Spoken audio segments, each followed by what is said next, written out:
Thank you for joining us. This is going to be, what is this, the third one? This is the third THC Birdgang episode. And we're going to cover the last 2 weeks. So maybe if it's so hard, it's hard to get everybody on every week, I could start doing it every other week, and we could just go 2 weeks at a time. Unless it's like a momentous game. Yeah, maybe like the Patriots, like if the Eagles beat the Patriots, we're gonna come on here and talk some shit.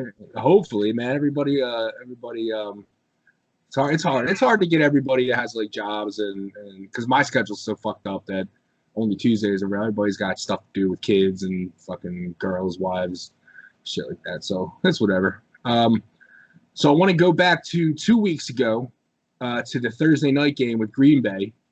And I actually started watching that. I was working, so I caught like the first, most of the first half, like listening to on the radio, and I was watching a little bit of it on my phone then. And overall, the game was great, but it didn't sound like they got off to too good of a start. It just, I mean, without watching it, I didn't know, but just hearing it on the radio is kind of like it seemed like they were just getting burned.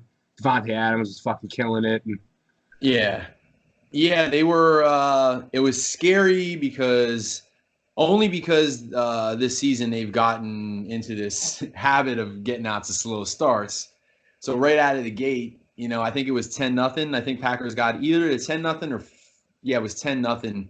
And you're thinking, man, here we go again, and then it's like, hopefully, second half birds, they're going to have another hole to dig out of. And that's not fun. And you can't do that all the time. You can't continue to dig out of holes. Like I was still waiting for one of these games for the Eagles to come alive in the first quarter, and they haven't done that. And as of that game, they still haven't done it. So, it was a rough watch in the first half, especially against the Packers too, because you definitely don't want to get down on a team like that. With from what I understand, they have a really bolstered defense this year. The defense looked a lot better in the first couple games, but it's hard to put a lot of stock into any of that stuff. Like I feel like you have to see, like I don't feel like teams really not discover. What's the word I'm looking for? Like they don't find out what their true identity is until maybe game 5 or 6. Yeah. Sometimes in the beginning couple weeks, like I can't remember who said it on the radio, but it was on 94. The bad teams don't know how bad they are, and the good teams sometimes don't know how good they are. So sometimes there's a little bit of, it was like that the Super Bowl year when, Denver Broncos had this killer defense, and in week 5 or whatever, the Eagles put 52 on them. So yeah, the Packers defense looked better in those first couple games, but luckily the Eagles offense was up to the challenge. So, and I don't know, like more about like the actual like technical game of the football, but it seemed like they started doing what everybody wanted them to do in the first couple games, and they started running the ball. They pulled Jordan Howard out, and he opened up that package, and he put him on the field, and they went off like on the run game anyway. And then Carson, he looked solid. But he hasn't looked terrible this year in general, really. He's just got a shitty defense and offensive hurt players. Yeah, they're dropping passes on him. Like I saw a stat. I don't know what exactly the technical name for the stat was that I saw, but on one of the major football sites, they had Carson actually graded as the #1 quarterback in the league. And the reason he had him graded so high over guys like Brady and Mahomes, who seem to be lighting it up, they factored in drop passes. Yeah. Passes aren't on the quarterback, the drop passes are on the wide receiver. So, and the Eagles are actually leading the league in drop passes. So if you add another 12 or 13 completions to his overall numbers, then all of a sudden he's having this crazy year. So I think Carson's looking good. I mean, he's had a lot of throws. I shouldn't say a lot. He's had a bunch of throws that I'm sure he wishes he could have back, but I think overall, I think he's been solid. Yeah, again, I always want to take into consideration the fact that he's playing with, I don't even know who the fucking receivers are at this point. I couldn't even name them. He's got Aguilar as his #2 receiver, and Alshon. You got Alshon, Aguilar, Whiteside. I'm not considering the tight ends. I just mean just the receiving core. Right. Yeah. He's basically. basically got Alshon, who's kind of still injured, and Aguilar, who seems to have the dropsies again, and Mac Hollins and Arcega Whiteside, There who you really go, Whiteside. aren't the greatest receivers in the world. So he's once again not working with a full deck, you know. So and then you don't want to make excuses, but it is what it is. I mean, I was arguing with people all week, and I don't know why I waste my time, but Dak Prescott versus Carson. And it's like let's back it up a little bit, man. Before Dak Prescott had Amari Cooper, he was crap. You know what I mean? He wasn't playing well at all, and that was with the best line, or at least one of the best lines in the league, and arguably the best running back in the league. You know what I mean? So you got to take all that into consideration. I mean, I think Carson's been playing well. Yeah, yeah. And like I said, again, like in that second half of that Green Bay game, they just did everything right. What did Howard have, 2 or 3 touchdowns? Yeah, I think something like he was. I can't remember exactly how many touchdowns he had, but he was definitely running the ball well. And I do agree with you, man. It was time to put him in. I think Dougie and company think very highly of Miles Sanders, and rightfully so, because I think Miles Sanders has a great upside. But right now, the hammer is Howard, man. And you know what? That Sanders is going to have time to develop and going to have time to turn into whatever player. If they think they got the next Shady McCoy or Brian Westbrook on their hands, that's fine. But right now, Howard seems to be the bull, and give him the ball, man. Give him the ball. Because the more you get the ball, the easier Carson's job is. Miles Sanders, he's more of a cutback D. Like he's looking for like big gains and right. And he's making it seem like, again, like I don't know like much about routes and schemes and stuff, but it seems like he's needs to develop more of like a decision making, like where he looks like he could have yards going straight, but he wants to pick up that big play, and he looks like he's trying to make cuts where he doesn't have to. Yeah, and he's losing yards doing that. But like he did look like he did it. He had a couple pretty good, and also in the Green Bay game, and also he's good for he's a little quick guy. It looked like they've been targeting him as a receiver. Yeah, having them two guys, it kind of takes me back to the days when, and I don't want to compare these two guys to those two guys too much, but if you remember when the Eagles had Deuce Staley and Brian Westbrook, yeah. That was towards the beginning of Brian Westbrook's career. But Brian Westbrook was your home run hitter. He was your slasher type. And then Deuce Staley was just that dude that if you needed a 3rd down and 1, Deuce Staley would carry, 4 guys with him for that extra yard. So, I think they got a little bit of that. And I think, even more importantly, instead of picking and choosing, mix it up. Mix it up. They should utilize everybody. And but I trust Dougie. I can't not trust Dougie.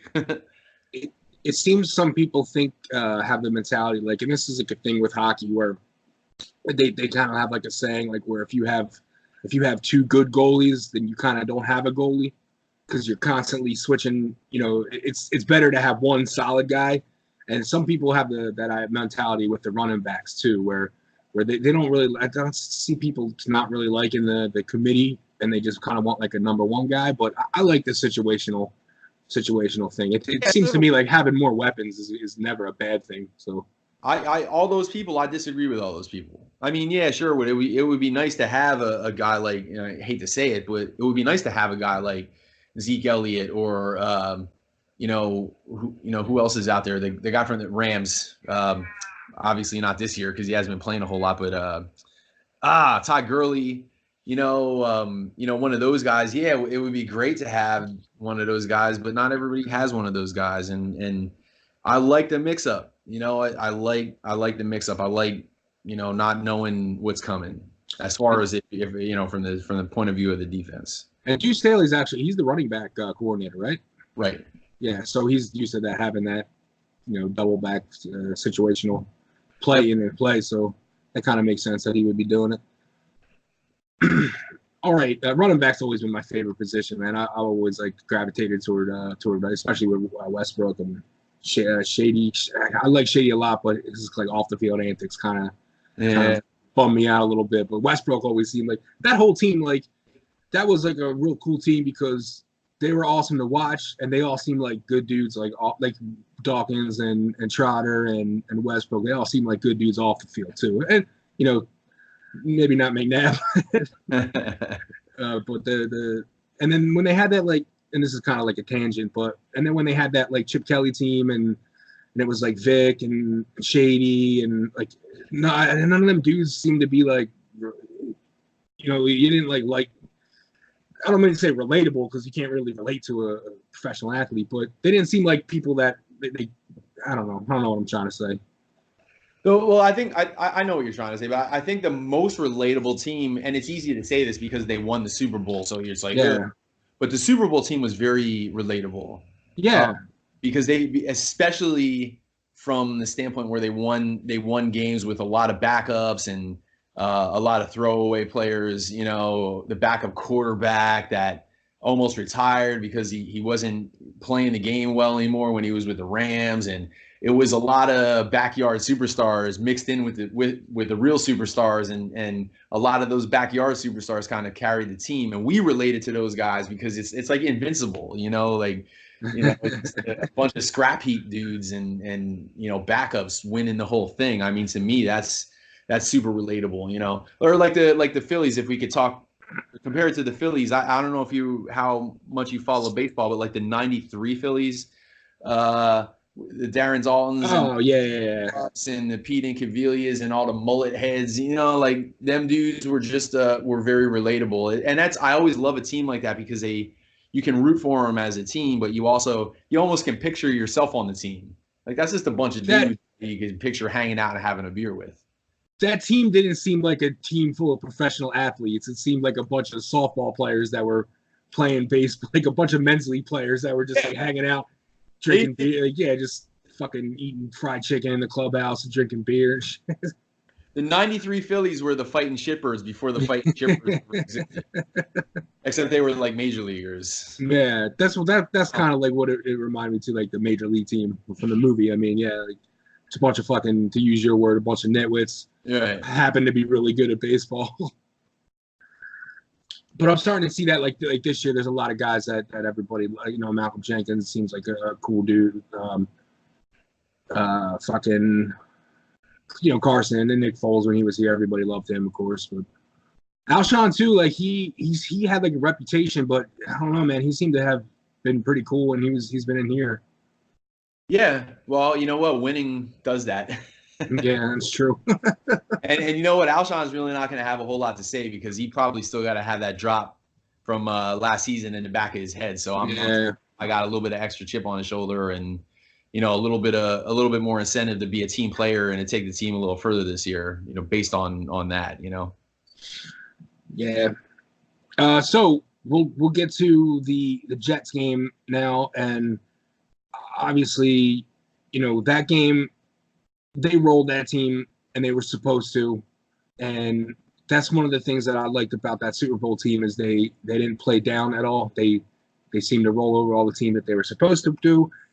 Now, when I turned on the radio on Monday, I heard a lot of people that were like discouraged and that were like upset, thinking that the offense didn't play that good and they look kind of sloppy. And I mean, I didn't see it, but I also, when they were beating them so bad, I wasn't like paying super, like, when the team's beating another team that bad, it's hard to like sit there and watch every single formation and play. So maybe I didn't see it, and there was a lot of people that weren't too happy with the offense.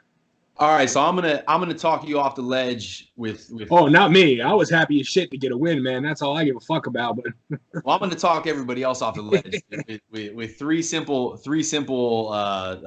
theories or whatever you want to call it. Number one, the Jets aren't losing games because their defense sucks.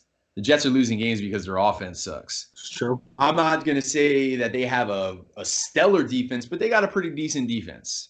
So that's number one. I don't think that we should have expected the offensive roll in there and put 40 points up. Two,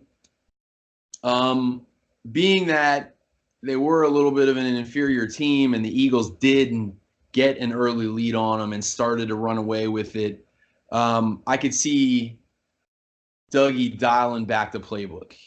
You know, why score 50 points on this Jets team when we only really need 30 or whatever, or maybe even just 20, and give the Vikings and every other team all this extra videotape to watch. You know, I think maybe they kind of dialed the playbook down a little vanilla, maybe in the second half, or maybe even part of the first half once they really kind of started to run away with it.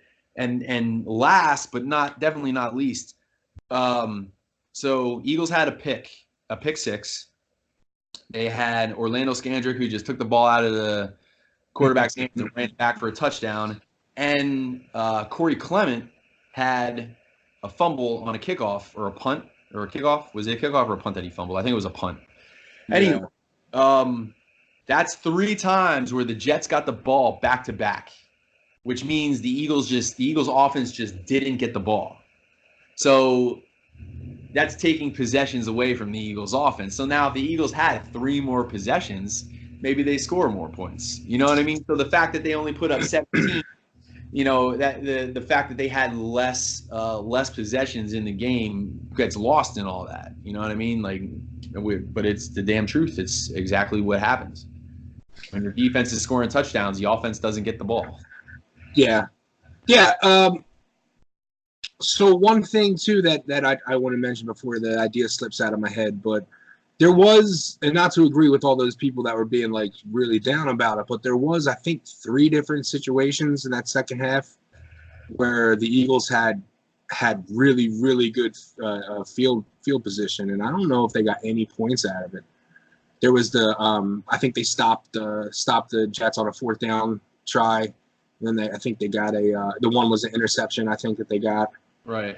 And I can't remember if it was 2 or 3, but that kind of, and like you said though, maybe they were just kind of like, you know, fucking around, not fucking around, but you know what I mean, like not trying to like show their hand too much to the you know, Vikings game, and kind of like you said, dialing it back a little bit.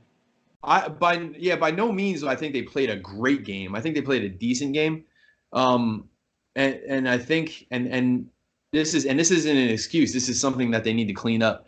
Too many damn penalties that we're putting them in 2nd and 25 or 2nd and 20, or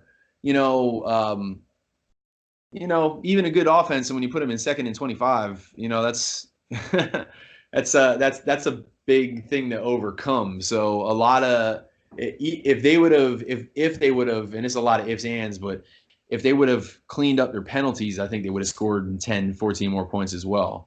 You know, a lot of times it wasn't them going,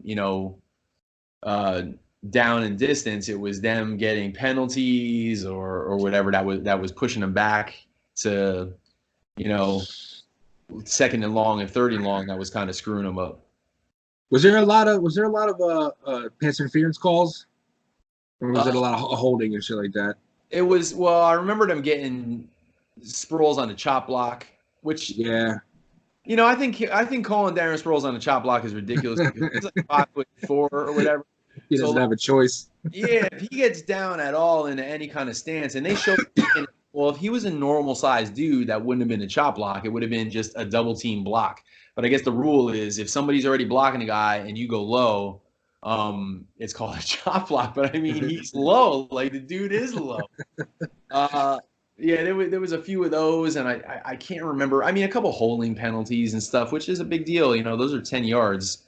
And there was also, and this is just technicality bullshit, but like when Dougie challenged the pass interference on on Aguilar. Yeah. Carson overthrew him. I think Aguilar might have even got his fingertips on the ball. When they went back and watched it, dude definitely hit Aguilar on the way out and probably cost him the yard that he needed to get to that ball. And the reason that they weren't able to win the challenge was because Carson didn't actually let the ball go yet. So it was still in his hands when he got hit. So technically, instead of being pass interference, it would have been illegal contact, which would have just been a 5 or 10 yard penalty and an automatic first down, which is fine. But that made that play unchallengeable because you can't challenge. You can challenge pass interference, but you can't challenge illegal contact. So even that screwed them up. I mean, but they did. They had a lot of dumb penalties that they gotta clean up. A little more discipline. So we talked about this a little bit on Sunday, man, about these this pass interference things that have been happening. And it seems like it's a reaction to the Saints game, obviously last year, and it seems like the league is kind of going crazy. Like the refs anyway are just kind of going crazy with the pass interference. And now that they have this challenge call, and I don't know if that's helping it because there's always going to be some degree of human error. You can't, but it seems to be a little inconsistent where sometimes they're not calling it unless it's like egregious. The challenge, I mean, they're not overturning the challenge unless Right. it's like really bad. And but on the other hand, if you just go by the rules, you might be able to find a pass interference with every fucking play. And you said you personally you don't like the idea of the challenge for pass interference. I don't like it. I think the rule was added strictly because of the Saints Rams game, and I agree, man. The Saints got completely ripped, and they should have won that game, or they should have at least had a chance to win that game, judging on that play. But to change an entire rule based on that, I didn't like it to begin with, and I know that our team is going to benefit from it on some calls, and in other calls it's going to hurt. And I think in the grand scheme of things, they all equal each other out. But that being said, the problem with it is that it's a judgment call. When a ref looks at the play, like you said, on every play there could be pass interference. So do we call it? Don't we call it? One ref might look at it and say, yeah, that's definitely pass interference. He definitely interfered with the guy somehow. Yeah, another guy might look at it and go, like they let him play. That's what they say a lot of times when they're getting a little handsy and they don't call anything out. They're letting them play. I think what needs to be in place, which maybe they didn't do, is now that I think we all know what a catch is, like you gotta control the ball and take your 2 steps, make the football move or however they word it. But there's at least a baseline for the rule. It's a little bit more defined than it used to be. And what the problem with this pass interference rule is that it's not very defined. And I think they need to. I don't think it's ever going to be a completely black and white thing, but I think they need to sort of make it a little bit more defined than it is before it's a decent rule. Because right now, coaches are losing timeouts and challenges over it. And they could be right. Maybe it is a pass interference, maybe it isn't. But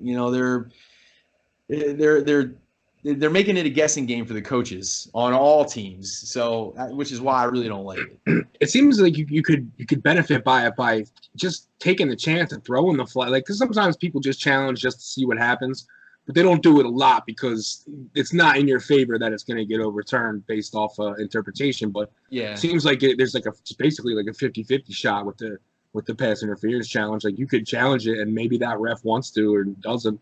yeah. I don't know. Do they go to the ref or do they go to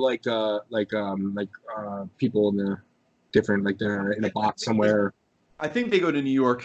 I think somebody in New York decides that one. I don't believe they go to the. No, you can't quote me on that. But the problem with all of it is that it counts as one of your regular challenges. So you at most, even if you keep getting them right, you only get 3 challenges in a game. And 2, you can't just take a chance just for the hell of it, especially in the second half, because Right. if you lose a timeout on a stupid challenge, then you're getting near the end of the game. It's maybe a 3-point game, and you need your timeouts to stop the clock. Whether or not you're going in for a field goal or trying to win a game or whatever. So, it's a big deal, man. Throwing that challenge flag out there is a big deal. Yeah. But on the flip side, too, if you're in the first half and you have all your timeouts and you throw an 80-yard, something that not 80-yard, but something that could be like a 50-yard pass, and you say, "Oh, fuck it, I'll throw the challenge flag. Maybe they'll find a pass interference call." Yeah. Yeah. In the first half, it's a little bit more wide open. Does it have to be pass interference on? I guess it would be illegal contact if it was otherwise. Well, no, yeah, it could possibly be offensive pass interference. Like I'm pretty sure, like if there's a lot of hands getting thrown and it gets called on the defense, I think you might even be able to throw the flag. And it was the offensive. It was the wide receiver, not the.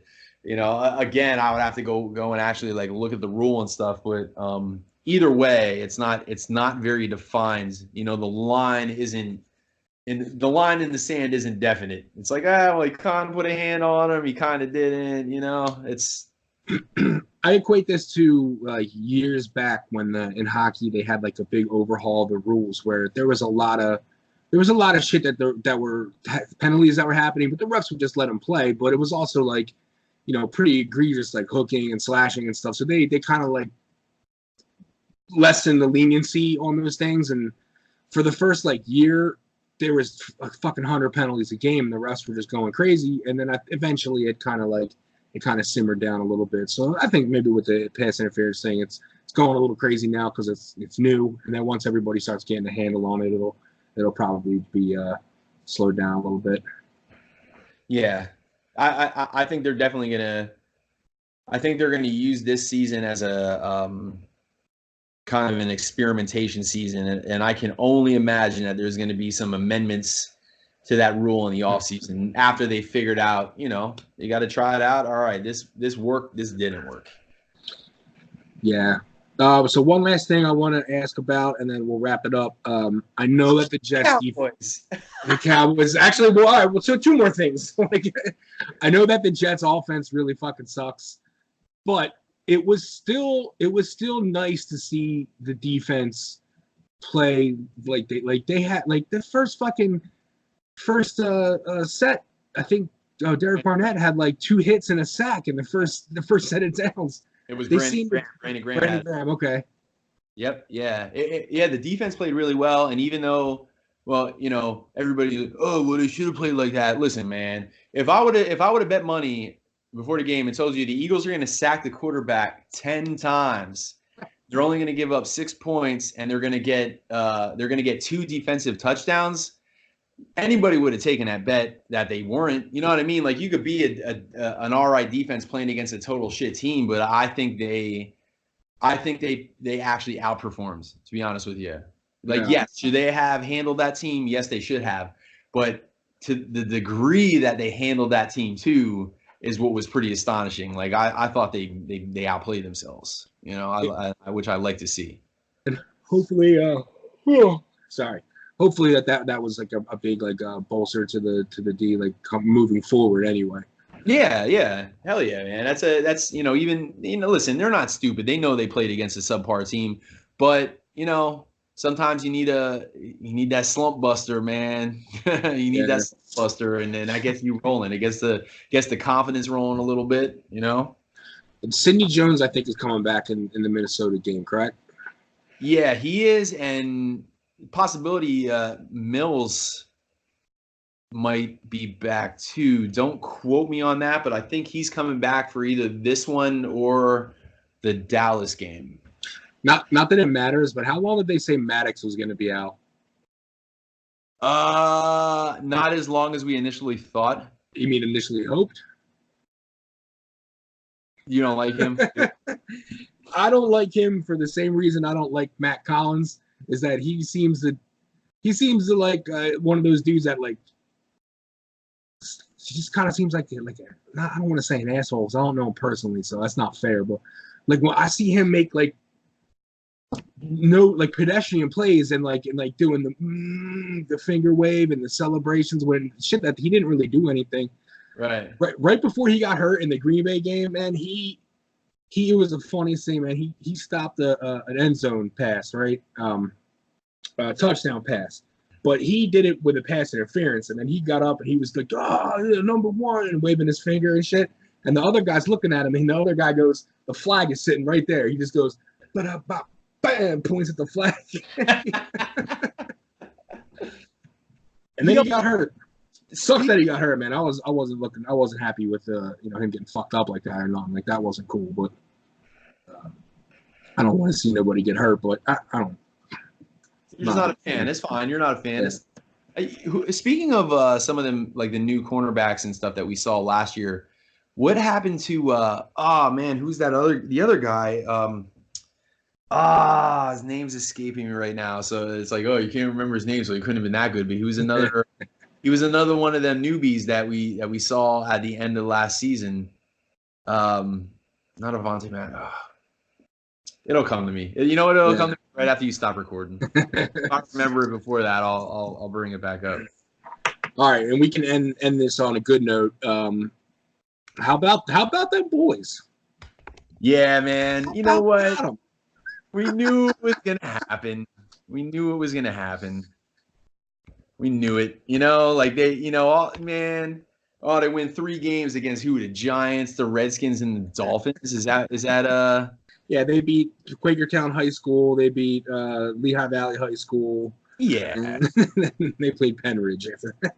It's like, come on, man. Yeah. Like you know, and listen, to be fair and to not be to step out of Dallas hating mode for just a second. The first 3 games, did the Cowboys look good? Sure, they did. You know, you can't say they didn't, and they did what they were supposed to do. They were beating lesser teams soundly, and good teams beat lesser teams soundly, and that's what they were doing. But you know, all these dudes are you know talking.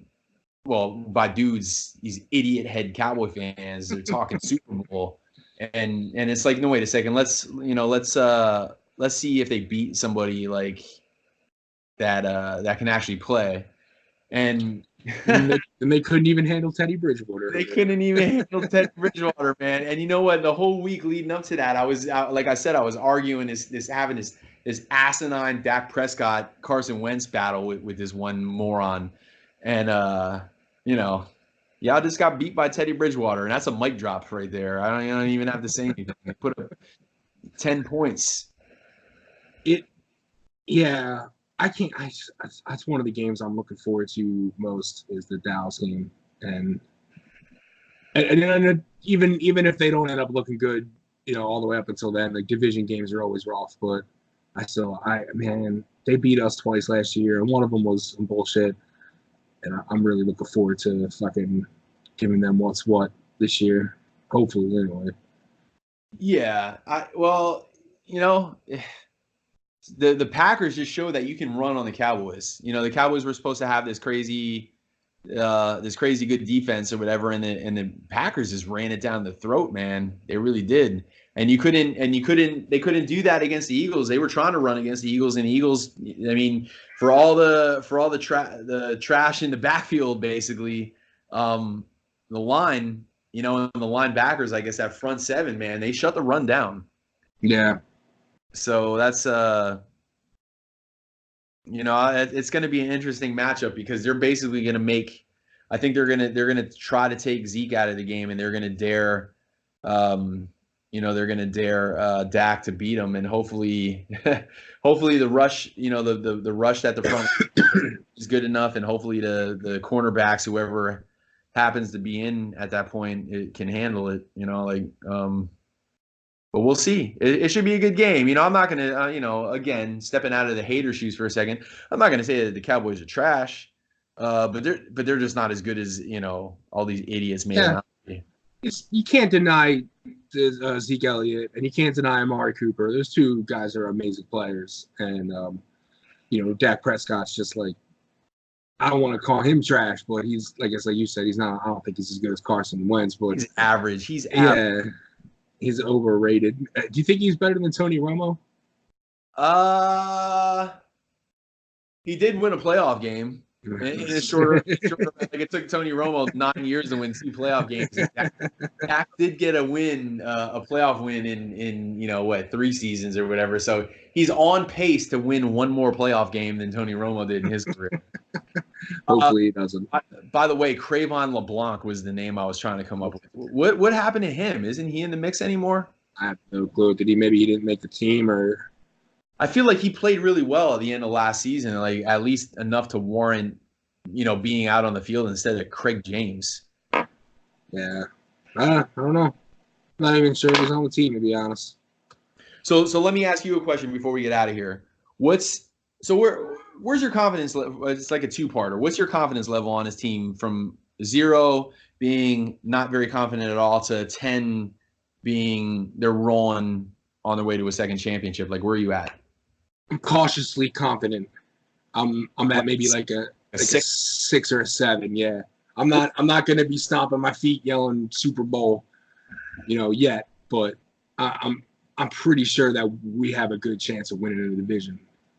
So if they can, so they're going on a tough trip here in the next like 5 or 6 games, like 6 games. The next 6 games are tough.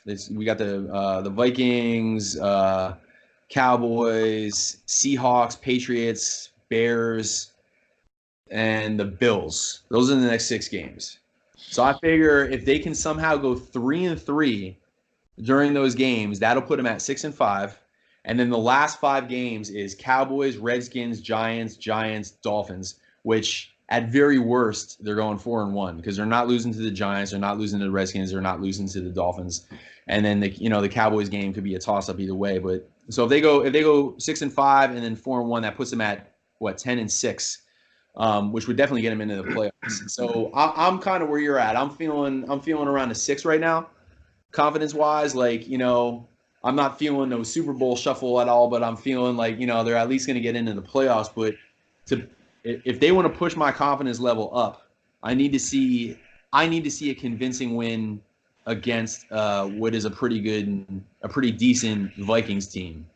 And by convincing win, I'd like to see a win by 9 or 10 points, man. I want to see the offense kind of clicking. There's always that game, like in the championship year, I believe it was the Carolina Panthers game.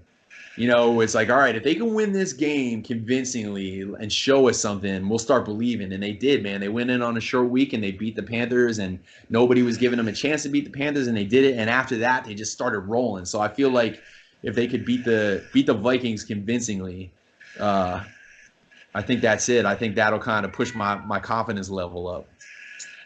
Yeah, I would definitely like to see that as well, because we're going back into the Vikings. It's a away game too, and they seem to have a little bit of a bad taste in their mouth for us fucking Vikings fans. Us winning in their house a couple of years ago. Yeah, hell yeah, man. Hopefully that's a mojo that continues. That would be nice. Yeah. I'd love that. Yeah, I'd love to see that as well. And you have a prediction? A prediction. I'm gonna go kind of high scoring. I'm gonna go 30-24 Eagles. Any defensive touchdowns in that scheme? No, I don't think so. I think the defense is gonna hold their own just enough. I think they're gonna play an all right game, but Kirk Cousins, he's the wild card because sometimes he sucks and sometimes he looks great. But the fact is, they have now. Thankfully, they're getting Sidney Jones back, but you're going to deal with Stephon Diggs and Adam Thielen, which that's a hell of a 1-2 punch as far as opposing wide receivers go. So I feel like the Vikings are going to score points. No matter how well the Eagles play, I still think the Vikings are going to score some points. I was telling you too on Sunday. I think it was Stephon Diggs too. They're having some problems with him in their organization too, which kind of is it might not be that big of a deal, but it's nice to hear that they're not sinking. What's that? He's not getting the ball enough? No, it was maybe I'm confusing players, but I think remember I was telling you Stephon Diggs got fined from the organization. Yeah. For just like coming late, unexcused practice misses and not showing up to meetings and shit like that. And they said it might not be a big deal, but we talk about practice kind of thing, but practice. But it's not good to have that kind of thing going on in your organization anyway, especially with one of your top offensive weapon.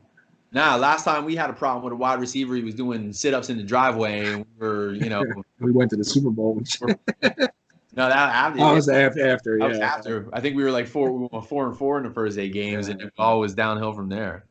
I feel like the Vikings are gonna put up a few points, but I feel like I don't know, man. I'm feeling the Eagles' offense this week. I'm feeling it. I'm feeling like now that like Alshon's back, we're not gonna have Deshaun back, so we can't count on that. But I feel like the more time Carson is healthy and logs more time with these guys that he has and stuff, things are gonna start rolling a little bit more. And I feel like this is the game that they break out a little bit. And the Vikings got a decent defense, but I still feel like the Eagles are gonna do the thing offensively.